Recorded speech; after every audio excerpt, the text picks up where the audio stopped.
fun and tried to cover as much as we could. And today we are about to take one of the most beautiful drives of this country, the drive from Miami to Key West. So Ashish has gone to pick up the rental car and we just had our breakfast and waiting for him.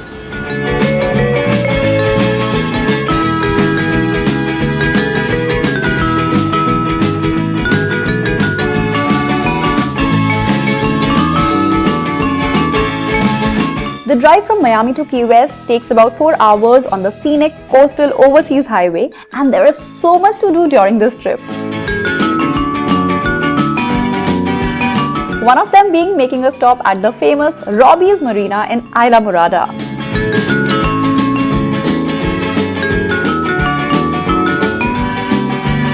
We first came across this very cute open-air hippie market with vendors selling souvenirs, shells, handicrafts, paintings, and a lot of fun stuff like this.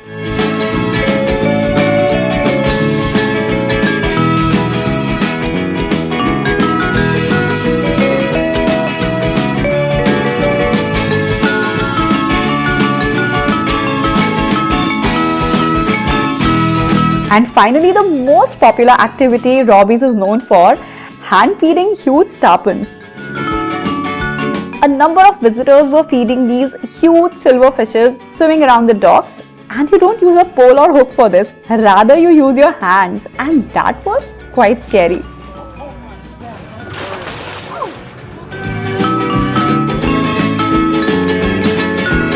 The restaurant in Robbie's Marina is called the Hungry Tarpon and has really friendly staff. Hi. There's a bar too, the Thirsty Tarpon, and was covered in dollar bills. Apparently, visitors write their names on a dollar, leave it, and then try to find it when they come back. Quite unique, right?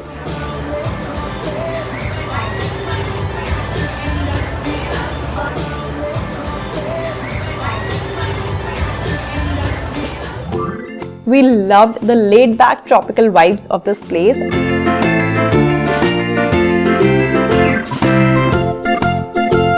And continued our journey further.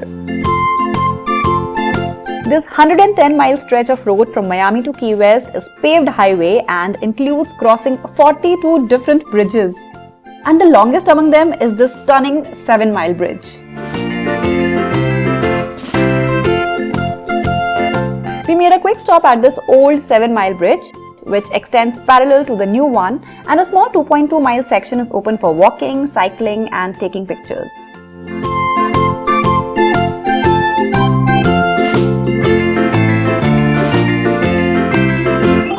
The next place we wanted to stop at was actually a pub with a very unique name. No Name Pub. And the moment I read this online, I knew we have to see this. So we took a small diversion from the main highway into the Big Pine Key and finally found it thanks to Google Maps. It looks like an old wooden cottage turned into a bar and restaurant from outside, but the moment we entered, every surface was covered with thousands of dollar bills, with people's names and initials, messages, doodles. We had actually just seen the similar concept at Robbie's, but this was on a much bigger scale.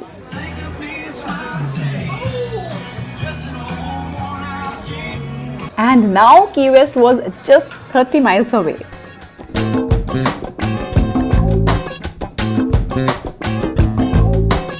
We soon reached our hotel, checked in, had lunch at Pizza Hut just across the street, and relaxed for a while. And now it was time to explore Key West. The first place on our list was to take in the view from the Key West Lighthouse in Old Town.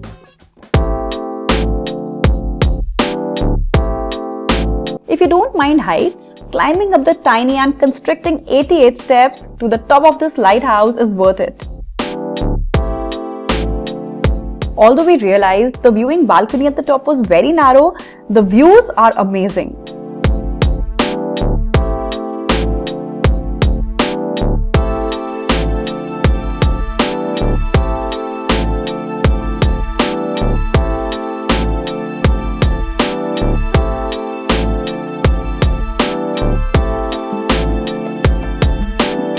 We also took a look around the keeper's quarters, which is now a museum with photographs and various artifacts and a very cute gift shop. And that is the famous Conch tour train, one of the many ways to tour the city.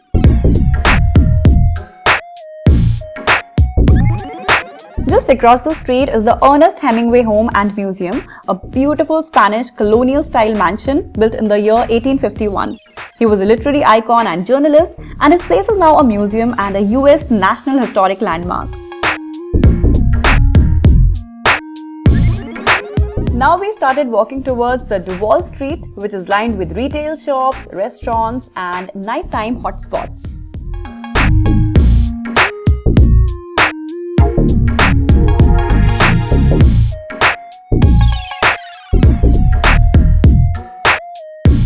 It was quite empty during this time, with these walking on the road. And we knew this is the place to be when it's dark.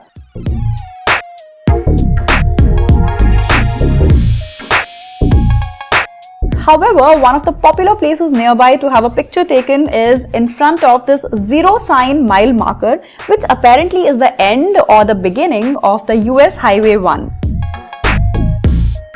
So a picture here kind of proves that you've made it to the end of the road.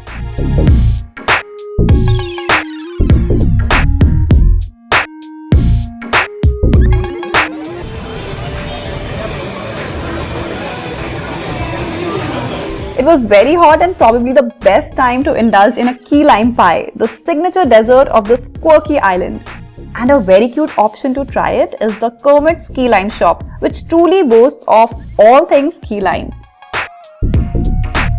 There were so many key lime options to choose from, including candies, sauces, jellies, etc. I, however, wanted to try this traditional key lime pie.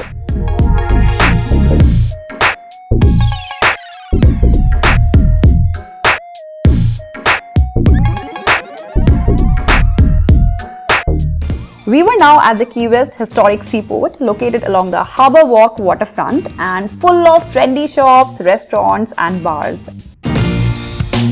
And it was here we had to boat from for our sunset cruise that we'd booked in advance.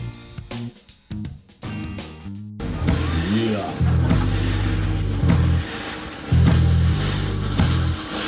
Alright, almost halfway there.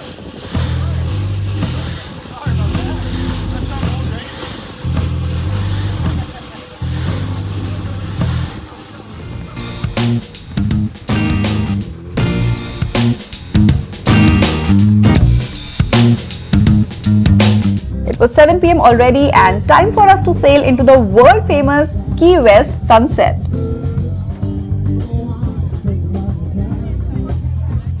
Sailing was probably the best thing we did to get some of the best views of the sunset.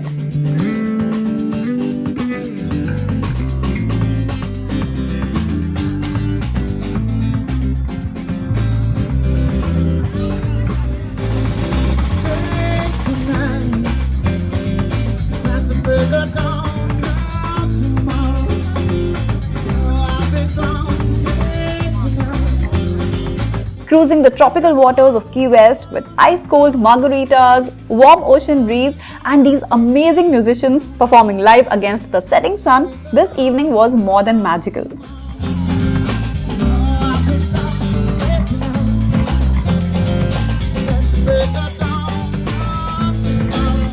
Sunset is quite an event in Key West and we could see it when we walked further to this beautiful sunset pier. Another place famous for sunset celebration in Key West is the Mallory Square. However, most of it was over by the time we reached there. We could still catch a couple of shows. And this.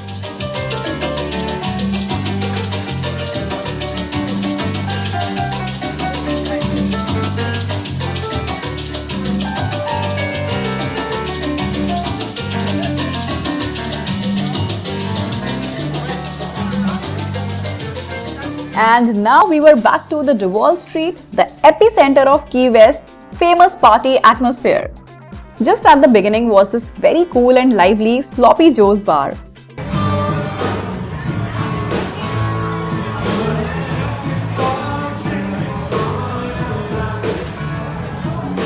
Here on the main drag, there was a wide assortment of one-of-a-kind galleries, shops, boutiques, and of course, live music pouring out of pubs all along the way.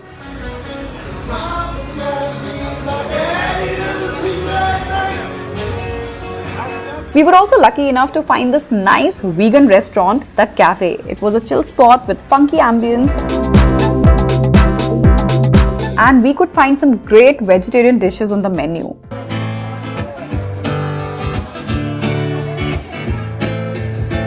And with some more fun and music, we wrapped up this amazing day in the beautiful island city.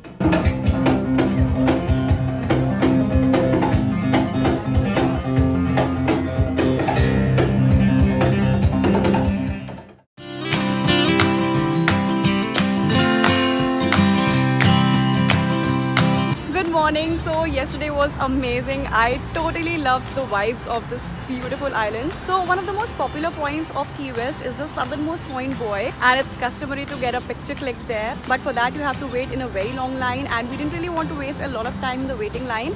So right now it's 8 in the morning and we are going there and trying our luck to see if there is no rush and we can get a picture clicked. So let's see.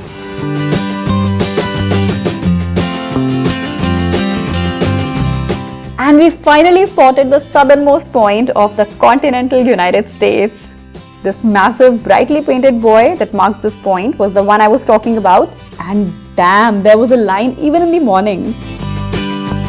So we've just reached here. It's 8:30 in the morning, and as you can see behind me, there is still a waiting line to get a picture clicked at the buoy. Not that long though, there might be a 10-minute waiting time. But I didn't really expect this. The southernmost buoy was erected in the year 1983, and Cuba is just 90 miles from here. There is also a statue of Bishop Albert Key, who once stood on this corner shelling fresh conch can fish for more than half a century and was renowned for blowing his conch shell and waving a hearty welcome to the visitors from around the world. I think this place is a must-see for any traveler.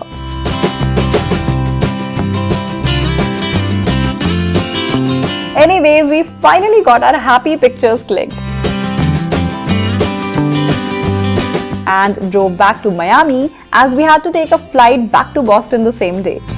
This trip has definitely given me some lifetime memories and will always be close to my heart. Thanks for watching. Do share and give a thumbs up if you liked this video. Subscribe to my channel and I'll see you later. Bye.